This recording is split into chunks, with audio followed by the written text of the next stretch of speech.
Morning student. आज के इस वीडियो में हम देखेंगे संस्कृत ग्रामर में संस्कृत व्याकरण में वचन के बारे में। तो ये आपका बेसिक नॉलेज है और बेसिक नॉलेज जानना क्या है, समझना बहुत जरूरी है, क्योंकि जब तक बेसिक नहीं पता रहेगा तब हम संस्कृत व्याकरण में आगे नहीं समझ सकते। तो सबसे पहले हम देखते हैं वचन क्या होता है। तो वचन संस्कृत व्याकरण में 3 प्रकार के होते हैं। पहला होता है एक वचन, दूसरा होता है द्विवचन, तीसरा होता है बहुवचन।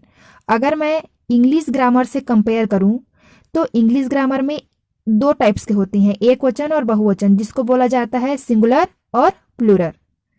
ठीक है, सिंगुलर को बोलते हैं एक वचन, प्लूरल को बोलते हैं बहुवचन। लेकिन संस्कृत व्याकरण में एक और प्रकार होता है जिसको बोला जाता है द्विवचन। तो चलिए समझते हैं एक वचन क्या होता है।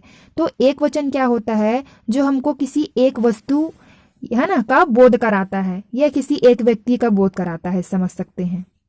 जैसे यहाँ पर एग्जाम्पल में दिया हुआ है बालकः, ये एक वचन का बोध करा रहा है, माने बालकः कहने का मतलब कोई एक बच्चा।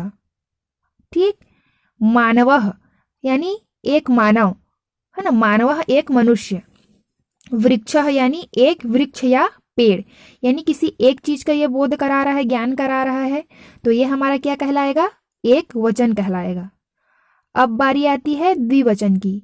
द्विवचन क्या होता है, जिसमें 2 चीजों का बोध होता है। जैसे कि बालकौ, बालकौ माने होता है 2 बालक। ठीक है, जैसे बालका माने एक बालक था एक वचन में, तो द्विवचन में क्या हो जाएगा, बालकौ। बालकौ माने संस्कृत में होता है बालकौ और हिंदी में क्या होता है, इसका मतलब 2 बालक।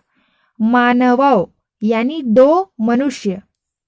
वृक्षौ यानी 2 वृक्ष या बोल सकते हैं पेड़।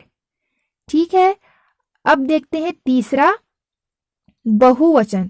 बहुवचन जिसको इंग्लिश में क्या बोला जाता है, मैंने आपको बताया था प्लूरल, यानी 2 या 2 से अधिक चीजों का बोध जो कराता है वो हमारा कहलाता है बहुवचन। तो यहाँ पे भी दिया हुआ है 2 से अधिक का बोध कराता है, यानी ज्ञान कराता है। जैसे बालकाः, बालकाः माने होता है बहुत से बालक, यानी 2 या 2 से अधिक बालक। मानवाः यानी बहुत से मनुष्य। वृक्षाः यानी बहुत से वृक्ष। तो ये हमारा किस में आएगा, बहुवचन में आएगा, जिसमें 2 या 2 से अधिक चीजों का, वस्तुओं का बोध होता है। ठीक है, जैसे कि यहाँ पे एग्जाम्पल के लिए आप लोग को दिया हुआ है कि देखिए क्या दिया हुआ है नोट में, द्विवचन पहचान करने के लिए वाक्य में 2 या दोनों शब्द का प्रयोग अनिवार्य रूप से होगा। ठीक है, जैसे कि 2 बालक पढ़ते हैं, ये एक संस्कृत वाक्य है, 2 बालक पढ़ते हैं, तो संस्कृत में इसका अनुवाद क्या हो जाएगा, द्वौ बालकौ पठतः। ठीक है, इसमें यह बोला गया है कि द्विवचन में पहचान करने के लिए 2 या दोनों का शब्द का प्रयोग अनिवार्य रूप से होता है।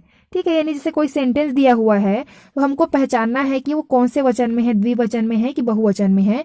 तो इसके पहचान के लिए, द्विवचन के पहचान के लिए उसमें 2 या दोनों का उपयोग होगा। जैसे कि 2 को संस्कृत में क्या बोला जाता है, द्वौ, और दोनों को संस्कृत में क्या बोला जाता है, युवाम, है ना। तो इन चीजों का क्या है, उपयोग होता है करके इसमें बोला गया है।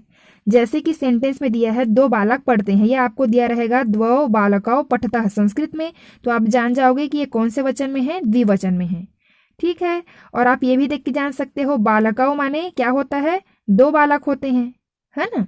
तो और दूसरा वाक्य क्या दिया हुआ है, तुम दोनों कहाँ जाते हो, तुम दोनों को संस्कृत में क्या बोलते हैं, युवाम। कहाँ माने कुत्र, जाते हो गमिष्यथः। ठीक है, तो इस तरीके से आप लोग का वचन 3 प्रकार का होता है, और इसको आपने समझ लिया कि वचन, एक वचन, बहुवचन और बहुवचन किसको बोला जाता है।